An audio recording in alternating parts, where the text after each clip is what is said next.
I've got so many magazines to shoot today. The neighbors are gonna f***ing hate me.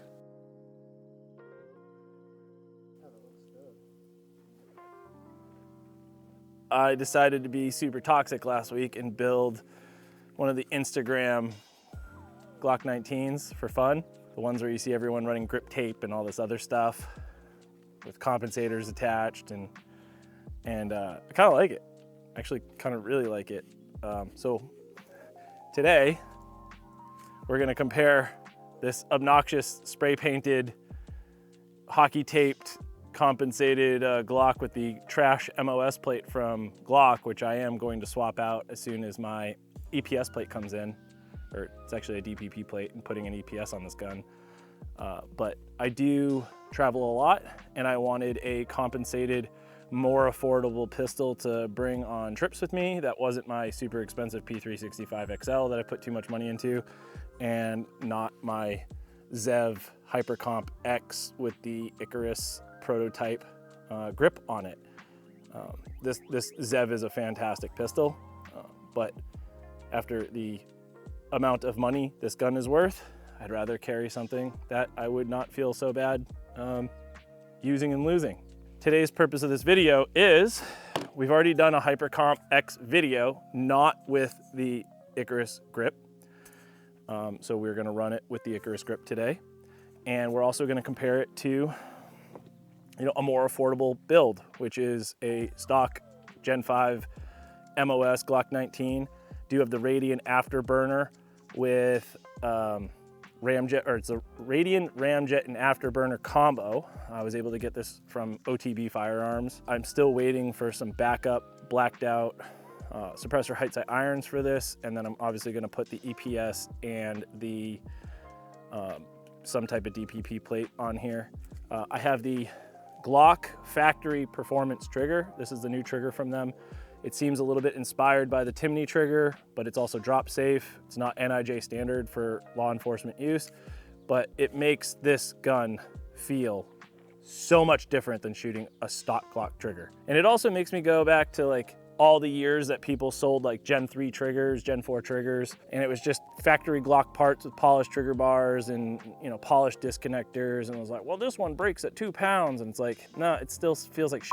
The new Glock performance trigger for a $99 trigger from the Glock store just exceeds all expectations. I do tend to ride Glock slide stops, so I put the Cogworks extended Gen 5 ambidextrous slide stop on this, and I have the Glock store tungsten guide rod assembly with an 18-pound spring, because I am carrying this with 147 grain plus P spear gold dot hollow points. The factory gun comes with a 17-pound spring, and it's designed to shoot everything from 115 to 147, but the 18-pound spring just kind of manages the 147 better. Plus I got the weight up front from the tungsten guide rod. It's a nice little package. They both have SROs on it. This one has the Booty Tootie cast steel Glock MOS plate. It's trash, but it's a shooter, right? Wanted to build something that's still a shooter, but still sitting around the $1,650 range, $1,700 range. So it's still a Gucci Glock, but it's not, it's not whatever this costs. I think these are factory 2,000 bucks. I don't even know how much these grips go for. I think they're really expensive. They're really gorgeous. Like Icarus Precision knocked it out of the park with this. With the beaver tail, it takes the Zev flared magwell, fits on it. Everything about it super slick. This gun feels like it's running on glass, whereas, this Glock feels like your mushy booty Glock. But I did put the Timney trigger in here. Coincidentally enough, their Cerakoted bronze matches, or whatever, Anno matches the tin or whatever Zev uses on theirs. But this trigger is an amazing trigger. The Timney trigger is sick, but it's not drop safe, whereas this trigger is drop safe. And they're both around the 3.5 to 4 pound range. And then this obviously has the 4 ports on top, so it's a ported barrel, where this is a full length barrel that's compensated. And then this compensator is 50 state legal. This gun, because it is a ported gun, is 50 state legal. And this is a sight tracker, meaning the front sight post is on the barrel, not the slide. So yeah, we're gonna run through both guns. We're gonna shoot a mag of 147 plus P through them in slow motion today, so you can be the judge of what looks like it has softer recoil. We'll run some bill drills at 25 yards and just kind of go through our splits and what gun kind of shoots better than the other, what gun feels better. I can tell you right now, this gun feels way better, triggers better, everything about this gun is better, but I'm kind of interested in the compensation. Does the Hypercomp X match something like a Ramjet Afterburner from Radian? Are they comparable? Is one exceed the other? But that's where we're at today. All right, I'm gonna run 2 mags on the array here.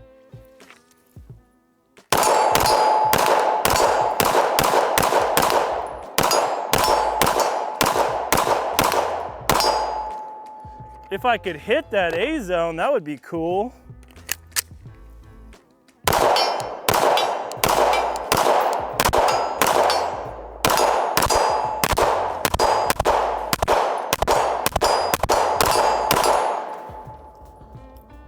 Japanese beetles everywhere. All right, there we go. Shot the array. Compensates well. I did a nice job zeroing it. I think this zero is a little, this one's favoring a little right. I had to, haven't shot it in a while. This optic sits lower and more forward, so I do get a little bit of splash from excess lubrication.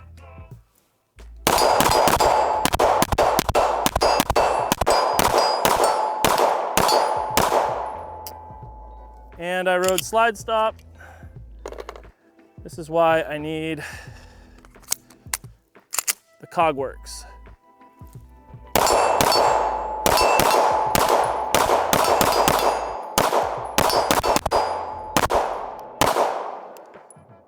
The nice thing about both these guns is they fit our Glock 19 holsters. Zevs and Zev with the Icarus still fit our light bearing and non-light bearing holsters. So that's what I'm running today.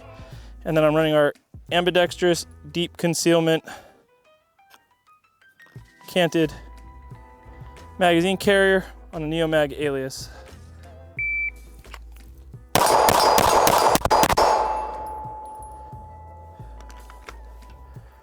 .306 broke par. I'm going, shot it slow.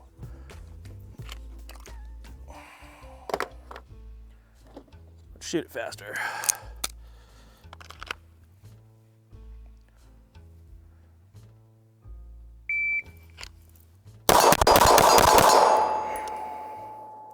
.270, 0.2 splits, first shot at 161.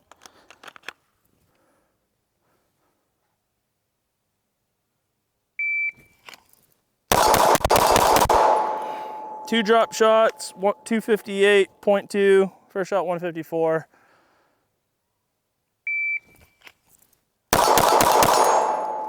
Ran out of ammo. And I'm riding slide stop again.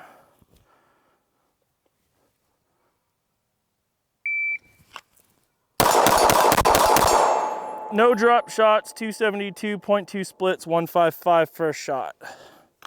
That's better.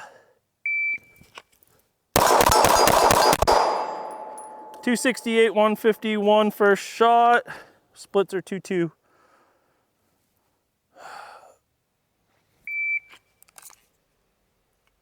Gonna run out of ammo.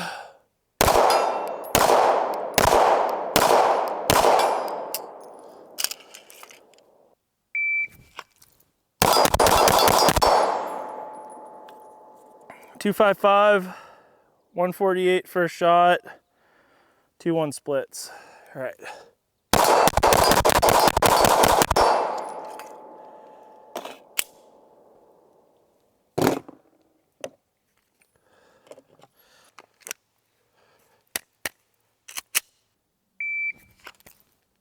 Oh, dude.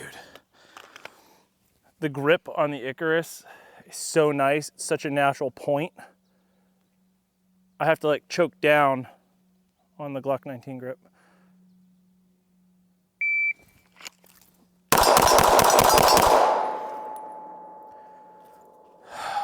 Well, it's a 7-shot. 297 drop shot one, drop one.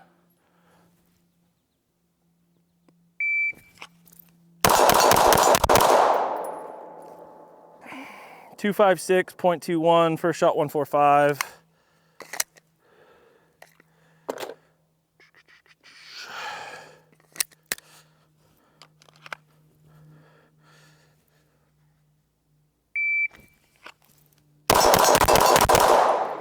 Drop shot 280.19 splits, 175 first shot, fumbled it. The optics is higher than I'm used to. It's tougher to get that grip because I'm so used to that staccato.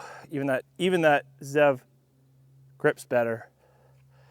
And then my optics are lower on both of those guns.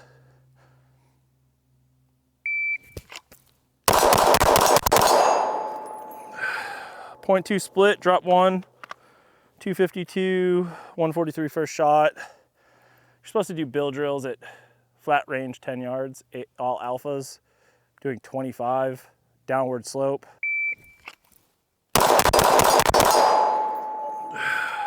.258.21, first shot 153. I mean, I'm still half a second under par.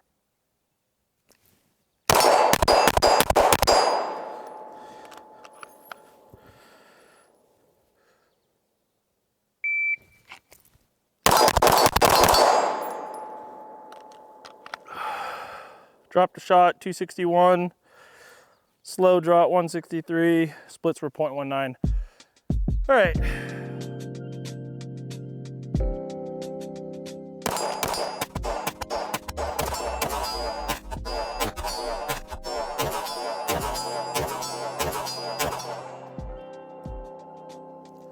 That was 124 grain. Shoot the 147 now.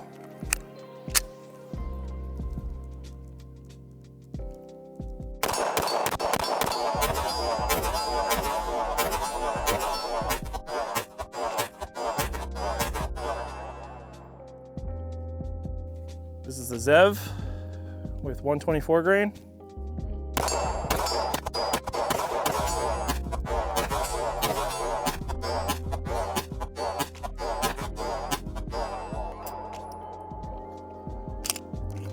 Road slide stop.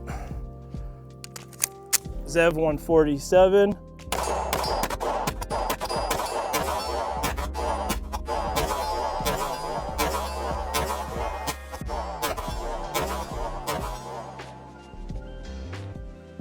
So I just wanted to talk about, we talked about it briefly, but I wanted to go through it a little bit more. Please ignore the destroyed Delta Point Pro plate on this. Since we recorded the original video, we just wanted to talk about some other things with the guns. I was trying to get the chrono working for pistol, but it's typically like a rifle chrono and it's being really finicky because it's French Canadian. So I wanted to get velocities, but it was a conversation that I wanted to have about velocities too. You have your Zev, which has 4 ports of fairly small size. In the last 80% of the barrel, there's still about 5 to 10% of the barrel, probably 10% of the barrel still here in front of the ports. So that means you have 4 locations of downward pressure, and the port size is quite small, but it's 4 points of downward pressure spread out with small individual ports. And those individual ports are tiered, so as the bullet is passing through, port 1 goes, port 2 goes, port 3 goes, and port 4 goes. It is not simultaneous downward pressure.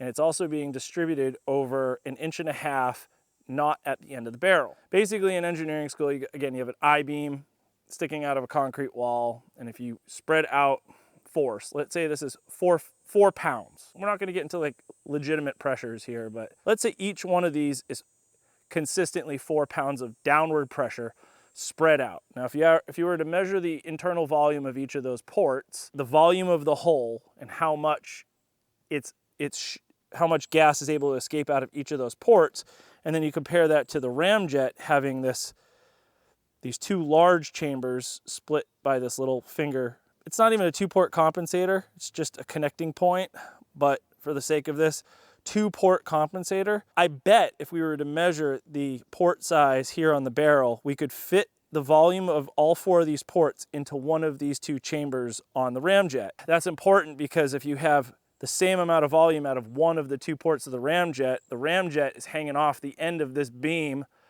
and because it's got twice the volume, that means that it's got twice the amount of pressure pushing down at the very far end of the gun, even off the end of the gun, versus having half the amount of pressure being distributed across 4 ports in the barrel. Physics says that the Ramjet is going to compensate better than the ZEV. I felt that while shooting during the video, that I was getting a better return to zero and less muzzle flip impulse than the ZEV. Now granted, the ZEV has a nicer frame because it's the Icarus. It's got a nicer, faster trigger. It feels better because ZEV has more contact and surface area between the serialized frame insert and the slide. The coating between the frame insert and the slide is nicer. The lockup between the frame and slide is nicer. It's probably a more accurate gun. If we were to paper test this in a ransom rest over distance, guarantee it's a more accurate gun, a more accurate barrel, but pound for pound compensation, the Ramjet is going to beat a ported barrel. The other thing that's really important to take away from this is that ported barrels reduce your muzzle velocity. I couldn't get velocities here, but I had a friend that has the Hypercomp X and the Ramjet and tested 115 grain, and he said he was getting 1150 out of his Glock 19 with the Ramjet, and he was getting 1020 feet per second with 115 grain out the ZEV Hypercomp X. So you are getting a significant loss of velocity. Why is that important? Well, if you're running like a duty load or something like that, less velocity means less expansion and penetration of the projectile in soft medium. So you get better compensation and higher velocity with a compensated pistol. The nice thing about a compensated pistol too, if you have the correct spring and a really spicy hot duty load, you're going to get maximum expansion, maximum velocity, no loss of velocity because the gases are escaping at the end of the barrel or after the rifling has finished. And actually the Ramjet still has rifling continuing all the way to the end, and it has a really nice crown at the front pushing that gas forward. So you're going to get a lot higher velocity out of the Glock 19 Gen 5 with the Ramjet than you would out of the ZEV. Again, if you're looking for compensation, put a Ramjet or a compensator on the end of your gun. If you're looking for super smooth, everything feels great, everything is fantastic, you want a super high end, not a Glock that feels like a well greased, tuned machine, and you don't care about compensation that much, and you're going to put most of your energy into springs and balancing your springs to your load, get the ZEV. It's a gorgeous gun. I love it. I shoot the heck out of it, but people wanted us to compare a $400 barrel assembly compensator to a fairly pricey aftermarket Glock-esque type pistol. And the answer is this gun's gonna compensate better than this one. This one feels a whole hell of a lot better. Anyway, thank you for watching. Hope you enjoyed the video.